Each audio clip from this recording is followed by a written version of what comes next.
Jay Sekulow among your guests. See how smart I am? Hannity, you know what I was thinking? If we should do our own public service announcement, and we can film it and everything, be fun.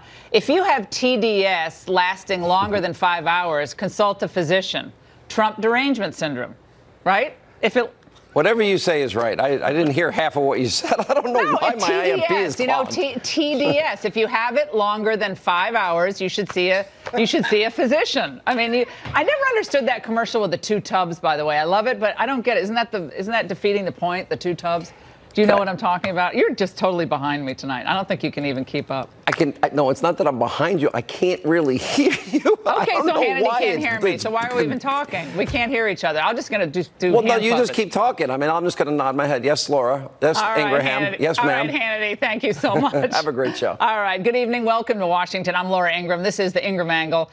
We have a huge show lined up for you tonight. President Trump's legal team firing back at special counsel Bob Mueller's terms for that presidential interview. Boy, oh boy. Trump attorney Jay Sekulow, he does join us with exclusive details. And mainstream media breathlessly declaring last night's election results are a total wipeout for the president. But they may very soon regret that one. Plus, the Ninth Circuit's runaway judges are at it again with yet another attempt to dismantle our nation's justice system. We're going to tell you all about it. But first, the left's effort to remake America. That's the focus of tonight's angle. Every once in a while, leftists will slip up and tell us what they really think about America. In a recent interview, New York's new socialist it girl gripes that older Democrats in Congress aren't doing more to support a new crop of progressive candidates. A lot of these folks were in their political heyday in third way 90s politics. I think that politically, this upper middle class is probably more moderate.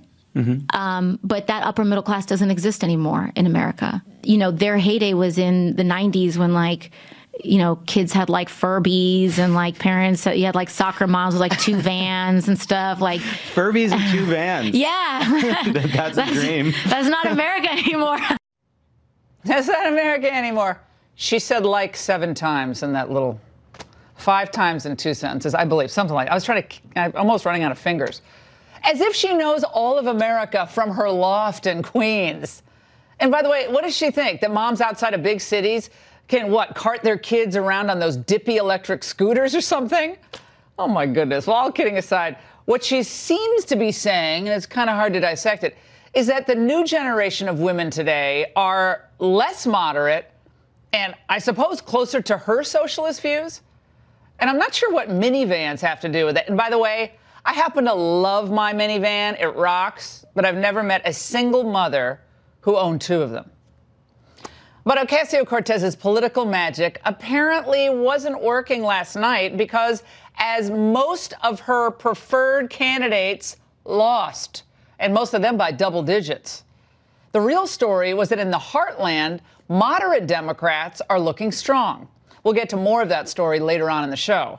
Nevertheless, she's kind of right in a general sense, because in some parts of the country, it does seem like the America that we know and love doesn't exist anymore. Massive demographic changes have been foisted upon the American people, and they're changes that none of us ever voted for, and most of us don't like. From Virginia to California, we see stark examples of how radically, in some ways, the country has changed.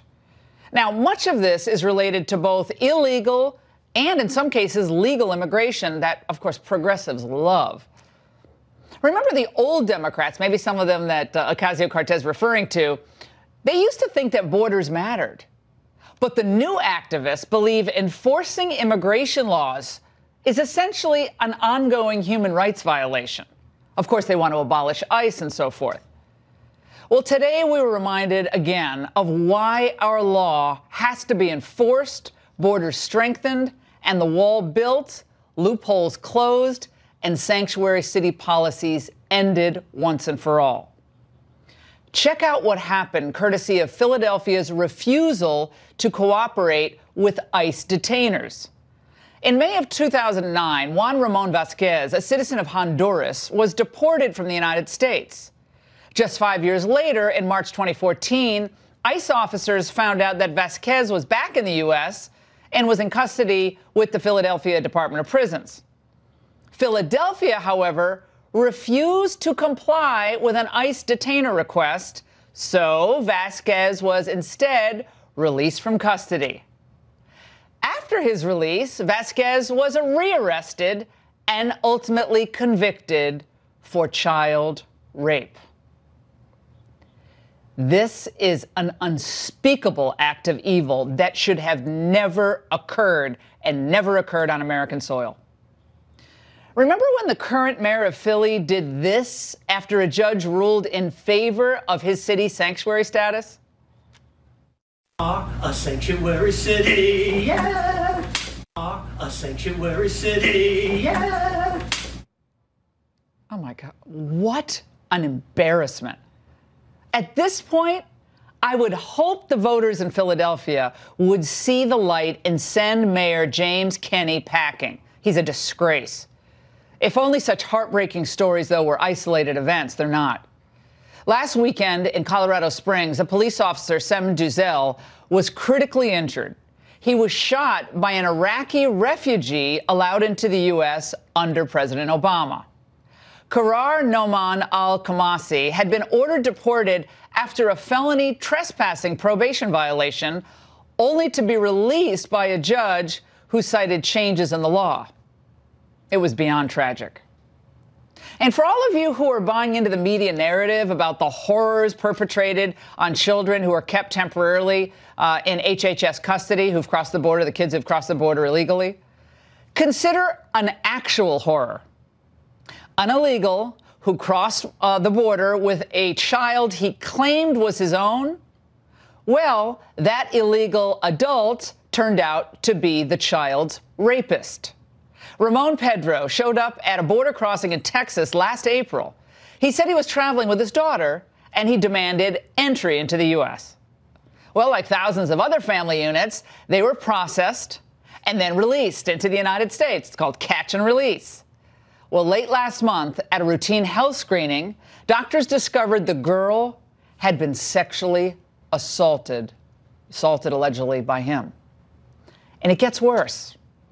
It turns out the young girl's mother knew that this coyote was a sexual predator, but sent her daughter with him anyway because the mother was promised ultimately later on a job. Who are these people? I mean, they're really smart. Mother of the Year award there. Now, well, who is going to make the argument that this poor, abused, and brutalized girl wouldn't have been safer in U.S. detention than with a rapist? And on my radio show today, I received this call from Travis from Nevada, who told of his own personal loss at the hands, again, of an illegal alien. My brother in April was killed by an illegal alien while he and his son and his girlfriend were out on a planned bike ride. His son was 9 years old, and oh my God, doing 60 miles an hour on a side street and hit him on his bicycle. The district attorney has said that he, confirmed that he is an illegal. And was there a lot of news coverage? I didn't see any news coverage of this story, and I track all these stories. No, not at all. Not at all.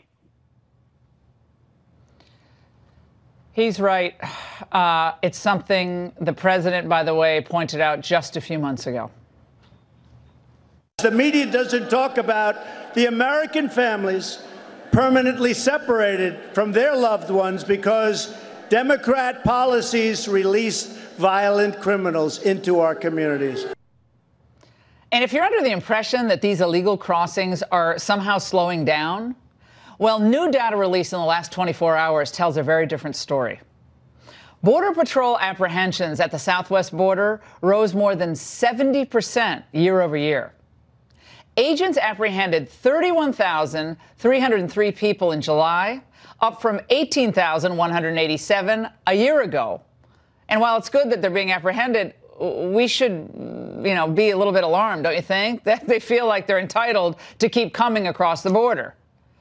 And by the way, there were 3,938 unaccompanied children apprehended last month. That's up from 2,475 a year ago, with another 9,258 families apprehended. That was up from 3,389 last July. Now, I know those are numbers, but we have to. These are our people, a lot of people. It's a lot that this country has to process, and ultimately, most of them are released. And what about those who come here on valid visas? Well, guess what? More than 600,000 of those who came on visas overstayed them in 2017. This is another completely absurd scenario. Everyone is gaming the system. Now, this is a sure way, over time, to remake and reshape America. This is exactly what socialists like Ocasio-Cortez want, eventually diluting and overwhelming your vote with the votes of others who aren't, let's face it, too big on Adam Smith and the Federalist Papers. And as for those minivan driving women from the 1990s, well, newsflash, Alexandria, most of them are still alive and they vote. And I bet most of them don't like the lawlessness at the border and the crime it brings into our country. I have to believe that most American women are smarter than to fall into the socialism open borders trap. It's clear that we need a reset on the entire issue of immigration, illegal and legal. It's time that the president gives a formal address to the nation, preferably one from the Oval Office. He should lay out his agenda and the cost to the nation of not pursuing it. As he said before, merit-based legal immigration is fantastic, but what we have now is a complete farce, and we're all paying for it. Some, as you saw with those examples, more than others. The president can be so persuasive. So give us the whole truth, Mr. President, the good, the bad, and yes, the uncomfortable.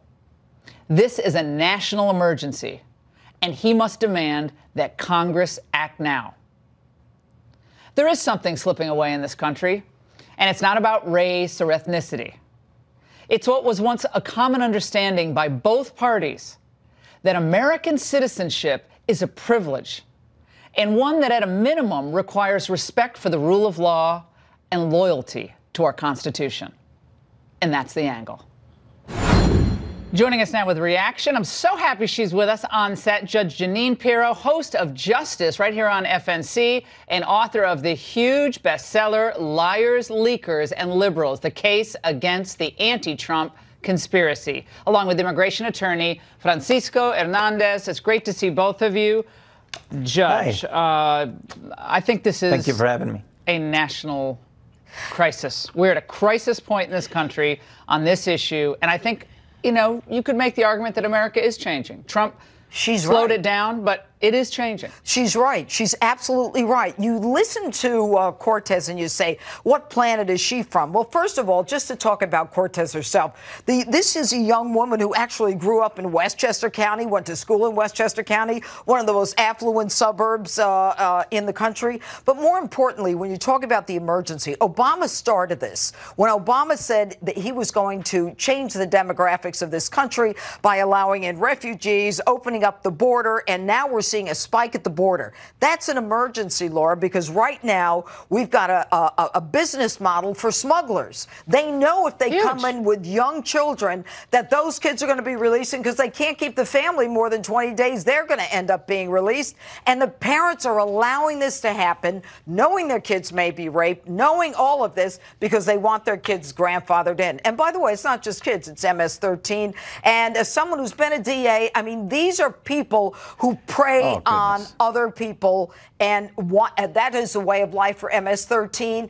And more than half of immigrant families use one or more welfare programs. So when you talk about immigrants, they should be adding to this country and not taking from. Francisco, Nancy Pelosi was pretty explicit, let's just put it that way, about how voting for Democrats will give more leverage to the immigrant population. Let's watch. Look, I'm not here to defend. We believe that we will have leverage when we win in November. And why that's important? Because it gives leverage to every family, to every mom who courageously brought her child across the desert to escape death, rape, gang violence, and the rest, because it gives hope. Francisco, do you think the Democrats or any politician, take Democrats out of it, that's Pelosi there, that they should be advocating on behalf of people who are actively trying to break our laws, saying, if you vote for me, we'll give leverage to them? I've never heard of anything like that. I've heard a lot, but I haven't heard anything like that before. I'm not here to defend Pelosi or President Trump or Obama or President Bush. This is all a big mess. And you stated just a few minutes ago, it's time to push the reset button. But by planting a seed of truth and harvesting an orchid of deceit like the judge just did, what you're doing is you're scaring everybody into thinking that the sky's falling. We do need immigration reform. You and I have argued from different perspectives for the same thing for years, Miss Ingram. It's time for Congress to do something. You can call me Laura. By the way, Francisco, I adore you. Because Francisco and I don't agree on everything, but I adore you. So you can call me Laura. Okay, so it's too formal, Miss Ingram. I'm just Laura. I'll try, but we're in Texas, and Francisco, look, Texas manners. It is a change, though, and this is happening under President Trump because I think they know they kind of have us with this catch and release thing. And so just in the Yuma sector of Arizona, and I know you know where that is, we all do who've been following this issue, 120% spike in Yuma, Arizona of families and unaccompanied minors over the past year.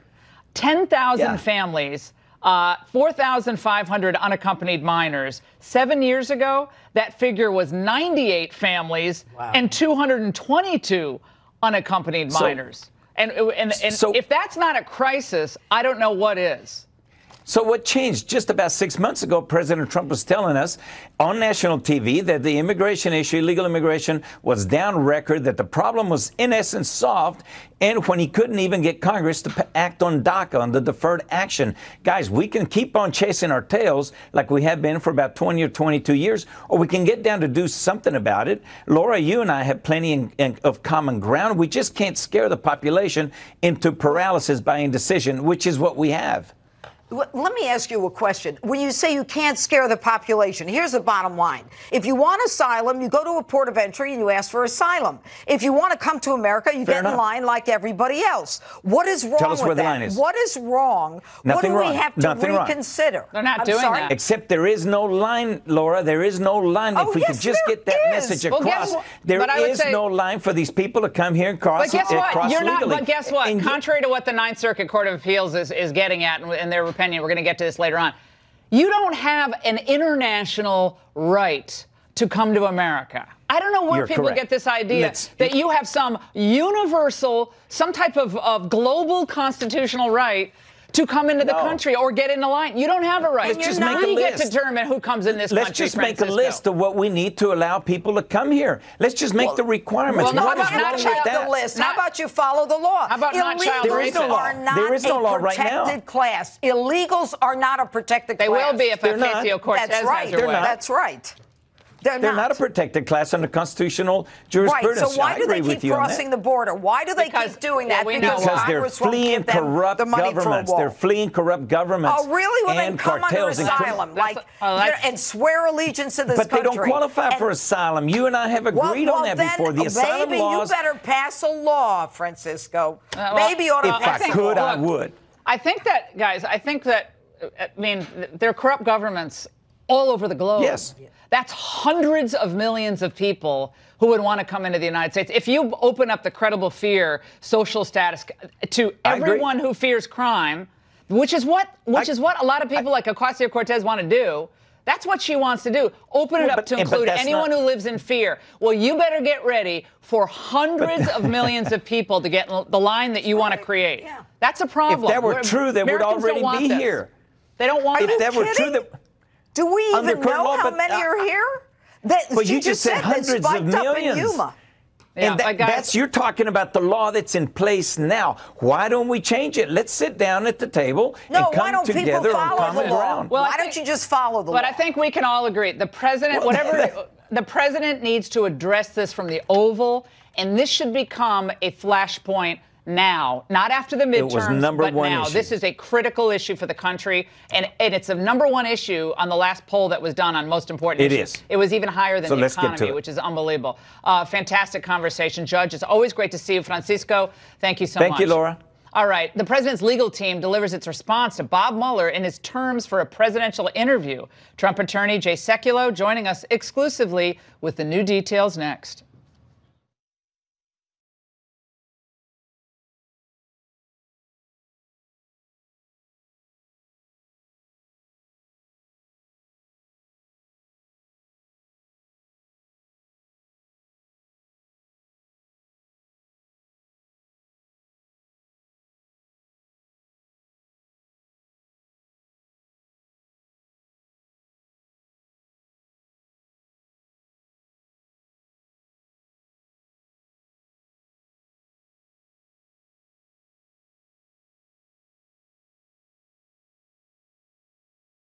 Big looming questions of the Russia probe. Will President Trump sit down for an interview with Bob Mueller? The president's legal team gave its highly anticipated response to the special counsel today. Fox News chief national correspondent Ed Henry joins us now with details. Ed. Laura, good to see you. The president's legal team tonight seems to be sending two clear messages to the special counsel. They're willing to work with him on a potential interview with the president, but they believe it's basically put up or shut up time in terms of bringing this probe to some kind of a conclusion as part of a deal to get testimony from the president. Rudy Giuliani declaring just a short time ago with Sean Hannity that this is Mueller's last best chance to get a one-on-one with the president and pushing for the special counsel to wrap this up by September 1st. That may seem like a stretch at this point, but the fact is, earlier this year, Mueller privately indicated that the bulk of his work might be done by the summer so that it would not unfairly overshadow the midterm election. Way back in April, the Washington Post reporting, Mueller had indicated to the president's legal team he would release a report on obstruction by June or July. That deadline clearly came and went.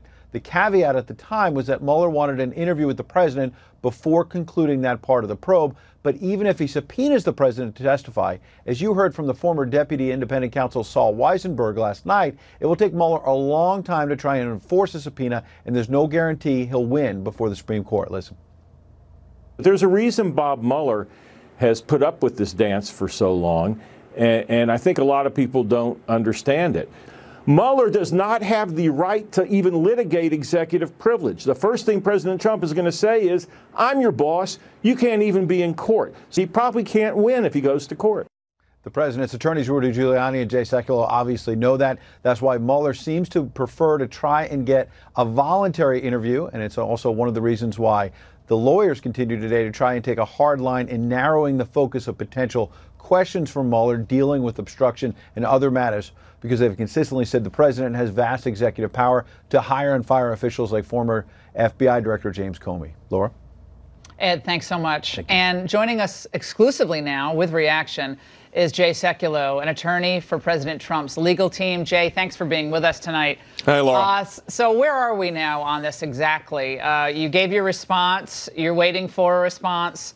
How long do you anticipate the response taking from Mueller's team? Well, look, I don't give dates. This is an investigation that at its outset has been corrupt. There's no question about that. It continues every single day. There seems to be a new revelation. So I'm not going to give a date. I think it needs to end very soon. And it needs to end very soon because the nature of what's taking place here is irregular, and that's being kind. And when I say irregular, look at how this started. It starts with the dossier from a foreign spy, basically, Christopher Steele. He was an intelligence officer for Great Britain. He puts together this dossier on behalf of who? Fusion GPS and the DNC. Okay. Another interesting fact, and now we're getting a lot more information on that, the number 4 at the Justice Department, Bruce Orr's wife, is working for Fusion GPS with Christopher Steele, putting together this dossier. That's how this investigation commenced. So as you know in the law, there's the doctrine of the fruit of the poisonous tree, and I think that anything going forward here has to keep all of that in context and in mind before we agree to do anything. And right now, the fact is, and I've said this, and Rudy said it, and other lawyers that have commented have said it, if you lined up 100 lawyers, there's 100 lawyers that are going to say don't sit for an interview. And there's a reason for that. Not just the perjury issue, but the fact that you would ask questions potentially of the president regarding Article 2 powers. I mean, you're a constitutional lawyer. Oh, yeah. The answer to that is no. Yeah, they want more information, more documents. That would be a big, big fight. Daniel Goldman, a former assistant U.S. attorney in the Southern District, commented on the concern that he says your team has about putting the president under questioning. Let's watch. They're absolutely right to be concerned that if the president were to go into an interview with incredibly well-prepared prosecutors who have not just the president's tweets and his own statements, but, as Rudy Giuliani correctly pointed out, millions of documents, testimony from dozens of witnesses, they know the backstory much better than any of us sitting here know it. And when they questioned Donald Trump, he would lie within the first 30 seconds. That's being repeated. Can I respond to Daniel Goldman's statement? Today. Yeah, well, let me tell you something. Where do you think that the special counsel received the millions of documents and the witness interviews? It's because this president, unlike others, has decided that he would be completely transparent in the process. Yeah, but Jay, you don't know everything they have. You don't know everything they have. Of course not. Obviously. Of course not. And that's one of the pitfalls. I mean, I wouldn't put my client in this position to walk into a perjury trap with obstruction of justice. But why would you even give them a narrow opening on obstruction? Is it because, as some lawyers are saying, they'll say no?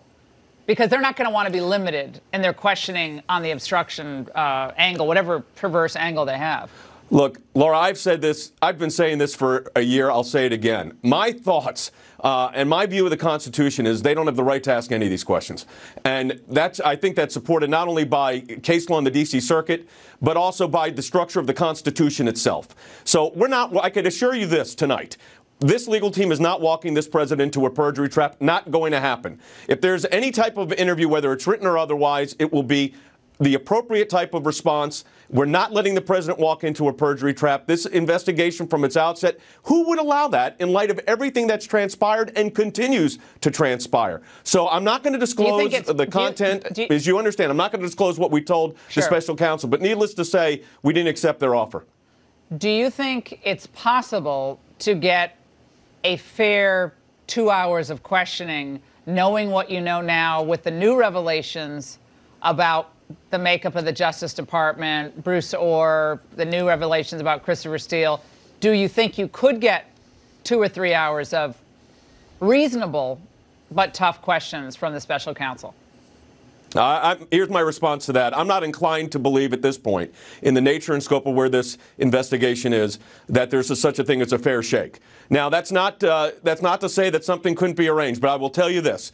My inclination, and I'm speaking here as a lawyer to the president, and I'm also speaking for our legal team. We'll go back to the perjury trap. It is not going to happen. Thus, the question is, could they structure a series of questions that the president should answer under Article 2 of the Constitution? And I think the hurdle on that is very high for them, and they haven't established it at this point. Have you already briefed this for your legal team? Emmett Flood and the guys in the White House. Has this already been briefed in the event that this does go to court? Laura, you've known me for a long time. I don't just deal with a plan A and a plan B, and I'm one that practices before the Supreme Court. So the issue which you're pointing to is if there was an issuance of a subpoena, which is a serious question, and I do not think the Justice Department has the authority in this case and would authorize it, because Bob Mueller's not an independent counsel. He can't do that himself. Are we ready to go to court if we had to? You bet. Do I think we're going to have to? I don't think so. If we do, we'll do it. I mean, look, you got to protect not just this president, but the presidency. That's what's at stake here. The idea that, could you imagine every U.S. attorney that had an issue with the president of the United States could issue a subpoena for that president to testify? Now, the founders knew that wouldn't work, and that's why they structured 3 branches of government and separation of powers. Hey, Jay, thanks so much for joining us tonight. We Thanks, really Laura. appreciate it. And in a somewhat related turn, we have breaking reporting. I just referred to some of it from Byron York on some nefarious ties between the British spy Christopher Steele, Fusion GPS's Glenn Simpson, and the Justice Department, that official Bruce Orr. Byron will update us on all these important developments. Stay there.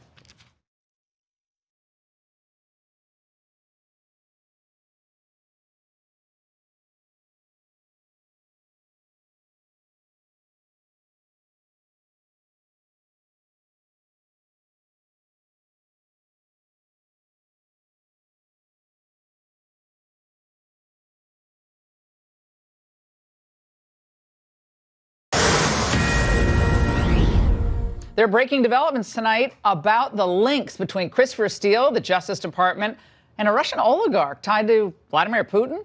Joining us now with more, Washington Examiner's Byron York, who's breaking the story tonight. Byron, tell us what you have learned. Well, we're trying to find out about the origins of the dossier.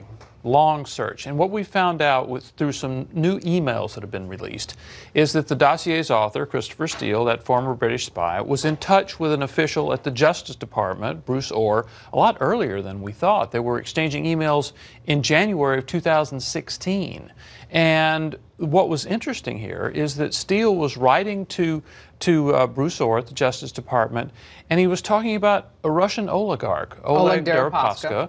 And Deripaska had been involved with Paul Manafort in the 2000s. Well, they got in litigation with each other. No, they're both suing each other. Yeah, he's suing. He's not a fan of Manafort, although he doesn't think what's happening to Manafort is fair. They both claim the other one was stealing from the other. His visa was revoked for a while because of suspicions that he was involved in Russian organized crime, Deripaska, that is. Now, the details on that is never clear either. They don't really give you clear details on that. It appears that Christopher Steele, when he's writing these emails, is kind of lobbying for Oleg Deripaska, saying, well, he wants to come back to the United States for a meeting, and it looks like he's going to get a visa, and that's a really good thing because we're hearing he's not really a tool of the Kremlin. And it was like he was lobbying on his behalf, and you're thinking, what in the world is going on here? And then these conversations kind of morph at mid-year 2016 into a dossier conversation. Are you saying you think Oleg Deripaska had something to do with the dossier? I don't know. He was in contact with Christopher Steele. Maybe he can have two conversations going on at the same time. I mean, why do they have to be related? That's entirely possible. When Mark Warner, the Democratic leader on the Senate Intelligence Committee, wanted to get in touch with Christopher Steele, he went to the publicist who worked for, the lobbyist who worked for both Deripaska and Steele. It's just an odd situation. Then, mid-year 2016, Christopher Steele says to Orr, we need to talk. I need to talk to you about some other business, but I specifically want to discuss with you informally and separately, and it concerns our favorite business tycoon. And now most people who have read this believe that's Donald Trump. Oh, Trump, of course. Because that's just a few days before Christopher Steele actually tells the FBI, gives them the first installment of his dossier, which is that famous Moscow hotel room scene.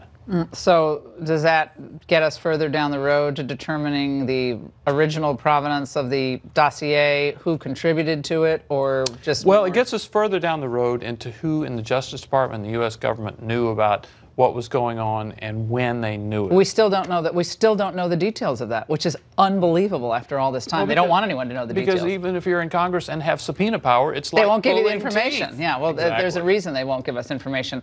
Fascinating stuff, Byron. Thank you so much for that report tonight. Also tonight, when a win isn't really a win.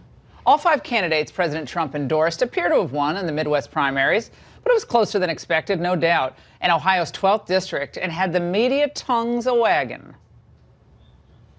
Congressional Republicans are scared tonight. There is no question about that. Democrats, I think, are now heavy favorites to take control of the House. I think the question is really the size. They have a night like this, like they did in Ohio, they could win 40 to 60 seats. However this ultimately turns out, I think it's safe to say tonight that Democrats should begin having a conversation about who they want to be Speaker of the House. Oh, my goodness. Time to pick Speaker already, is it? Look, there's some troubling signs for the GOP, but have they learned nothing, these analysts from 2016? Ari Fleischer is a former press secretary, of course, for President Bush. Doug Schoen is a Democratic strategist, a Fox News contributor as well. Great to have all of you on. Thanks so much. Let's start with you, Ari.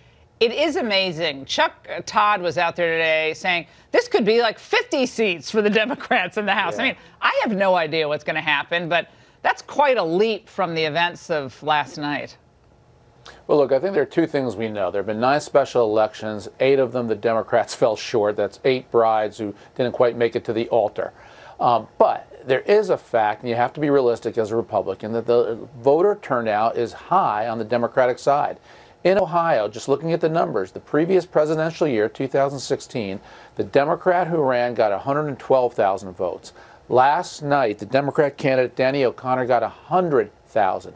90% of the previous presidential turnout showed up in the special. On the Republican side, only 40% showed up in the special. The Democrats have a lot of voter enthusiasm that's turning out against Donald Trump, and that's a fact.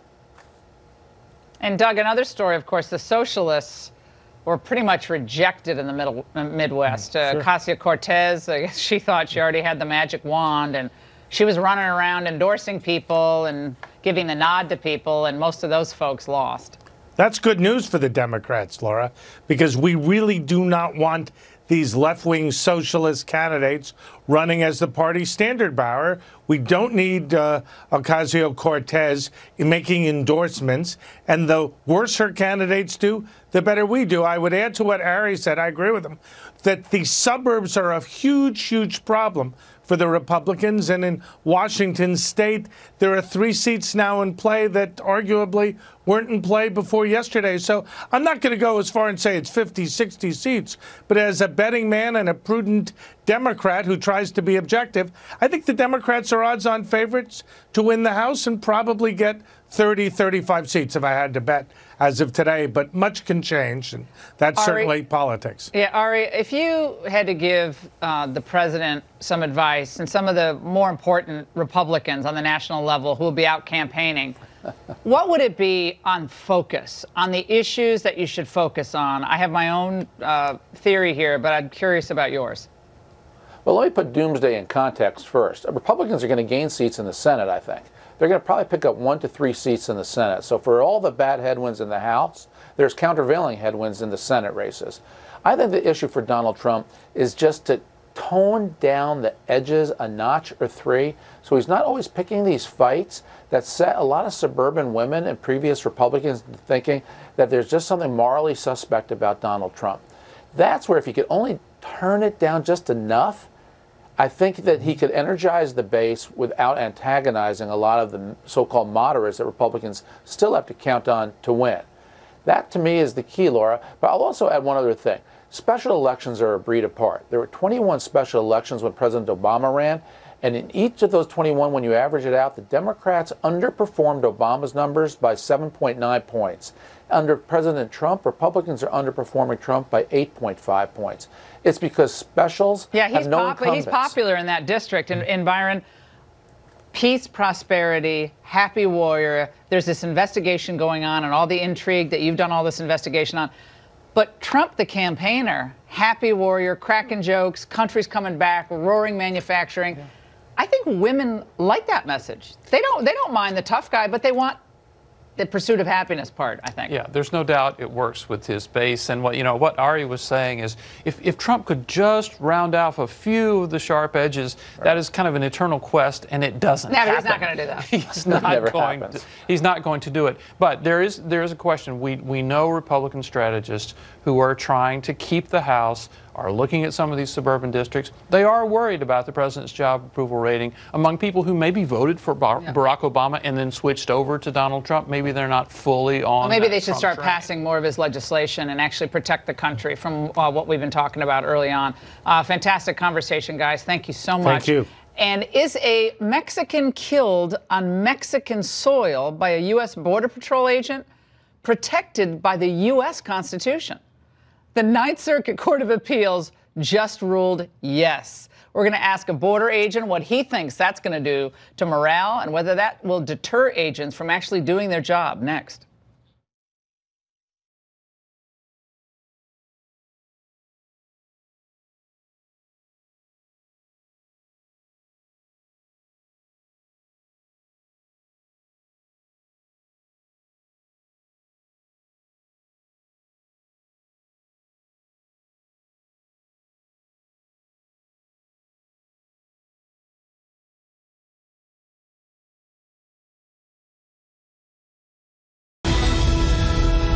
Now, this is a headline that's so insane, it's actually hard to believe. A U.S. federal appellate court has ruled that constitutional protections apply to non-U.S. citizens who are not on U.S. soil. It stems from a case of a Border Patrol agent, Lonnie Swartz. In 2012, he shot and killed a Mexican teenager through the Arizona-Mexico border fence. Swartz claims self-defense, saying a group of Mexican teens were attacking him, trying to force him from his position and clear the way for drug smugglers. They were throwing rocks and other stuff. But now the teen's mother is now, according to this decision, allowed to sue the agent in federal court for, it looks like, civil damages.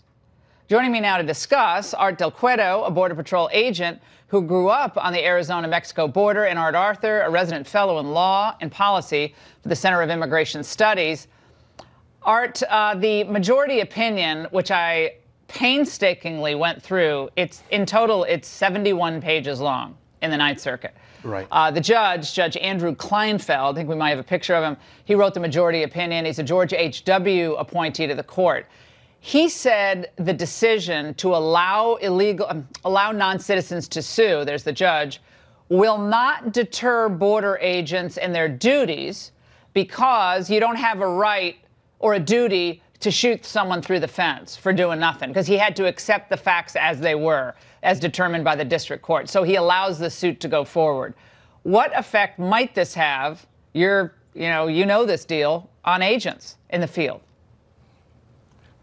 We need to look at the case itself and understand that the decision was based on, they're bound to look at just the allegations that were done in the civil complaint.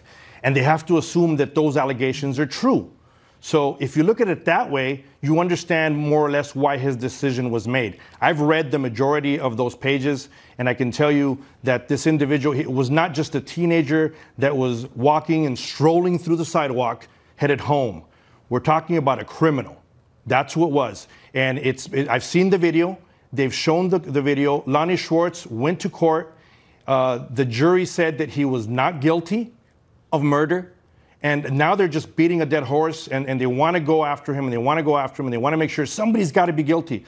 The reality is, where are the guilty people? It's the drug dealers that are on the Mexican side. It's the drug dealers that were bringing drugs into our country. That's where they need to look at for guilt. But they're retrying the border agent. Yeah, but they're retrying the border agent for, I guess it's manslaughter. And Art, I want to go to you on this because there's a circuit split. And I'm trying to be the law geek here, but the Fifth Circuit Court of Appeals ruled no. You do not, as a non-citizen, have a constitutional right to bring an action in federal court against a federal agent. You can imagine where this is going to go, that non-citizens are going to be able to sue for denial of, I don't know, asylee status, refugee status, H-1B visa. If you have a right to sue in federal court on this kind of theory, I think anything goes. This is obviously going to go to the Supreme Court. Your take on this, as you know the facts to be? Well, I mean, there's plainly a circuit split between the Fifth Circuit and the Ninth Circuit, as you stated. The Ninth Circuit erred in recognizing an implied right of action for damages for alleged constitutional violations by a Border Patrol agent for a number of reasons. The first and foremost of which is that it interferes with the political branch's jurisdiction over not only the national security, but also the foreign relations of the United States. In addition, the court has acted where the Congress has refused to act, to grant tort damages to aliens injured by federal agents abroad. I mean, quite frankly, this can't stand. And the dissent in this case was very strong, very straightforward, and quite frankly, correct. I want to read part of the dissent by Judge Milan Smith, appointed by George W. Bush in 2006. He wrote, by creating an extraterritorial Bivens remedy in this case, meaning you qualified immunity is breached, the majority veers into uncharted territory, ignores Supreme Court law, and upsets separation of powers between the judiciary and the political branches of government. That is what Art just referred to. And there you go. So it's a separation of powers point, and also citing Supreme Court precedent on this. Judge Kleinfeld said this was a Fourth Amendment. This is a Fourth Amendment claim. You're depriving someone of their life. It's a seizure claim, Art. And again, the facts of this case will be disputed when the suit goes forward. But again, I think this opens up federal agents, Border Patrol agents, ICE agents, to a world of hurt and trouble in federal court if this kind of action is deemed to be able to go forward and the Supreme Court doesn't do the right thing. Art.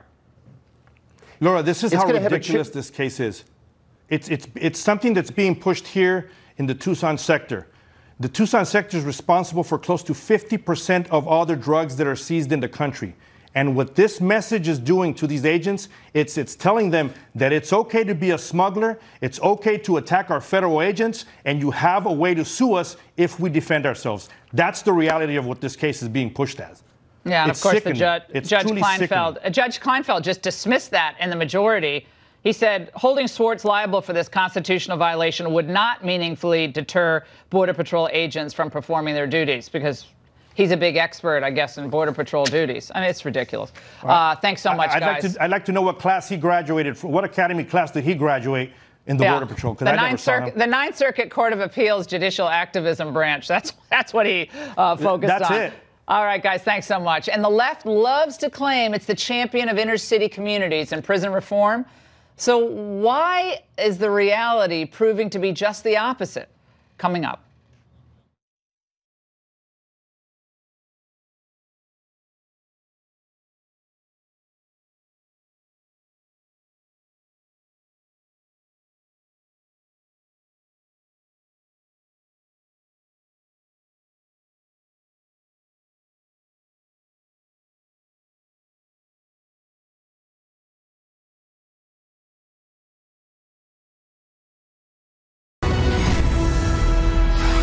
Don't you notice that the left always claims to occupy the high ground when it comes to issues surrounding, inner city communities, issues like prison reform?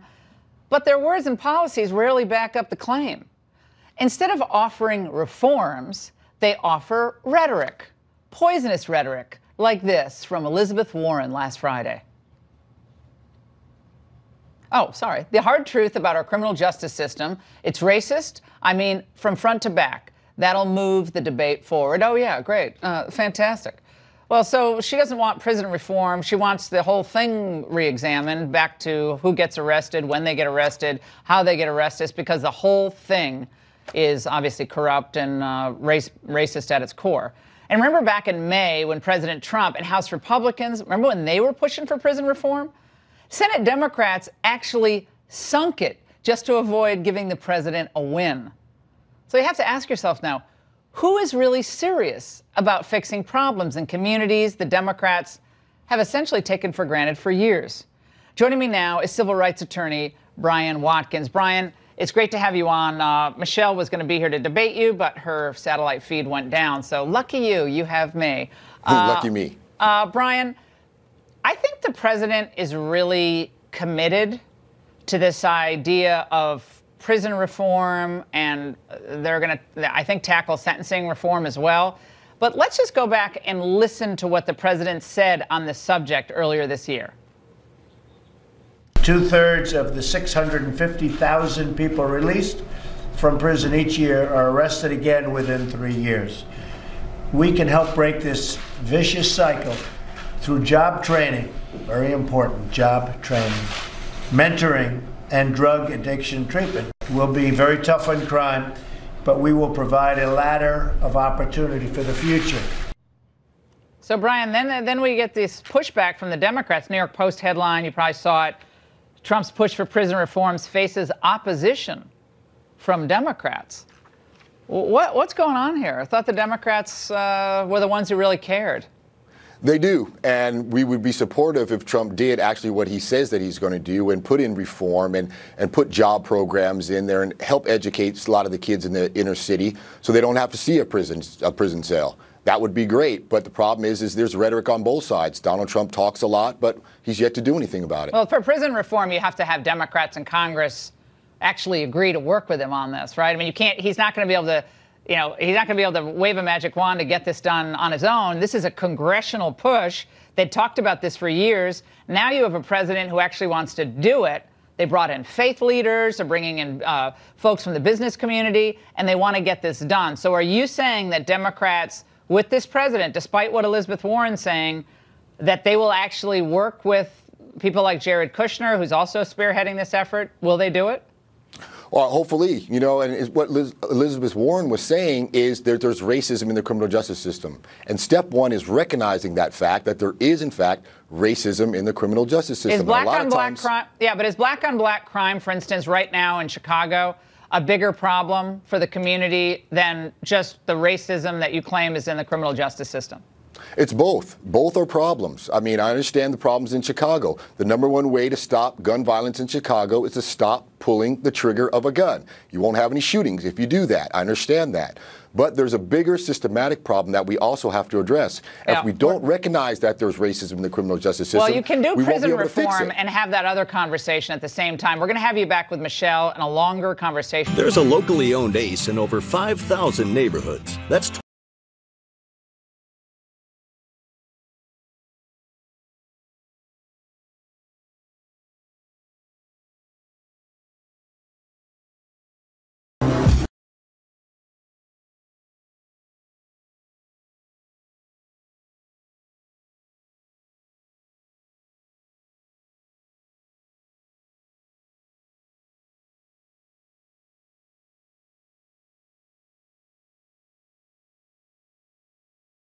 Closing out tonight with a 10-year-old boy attending a Tennessee fair. Avery Price, who often uses a wheelchair and requires braces on his legs, is becoming a viral sensation after getting up for the national anthem in spite of his disability.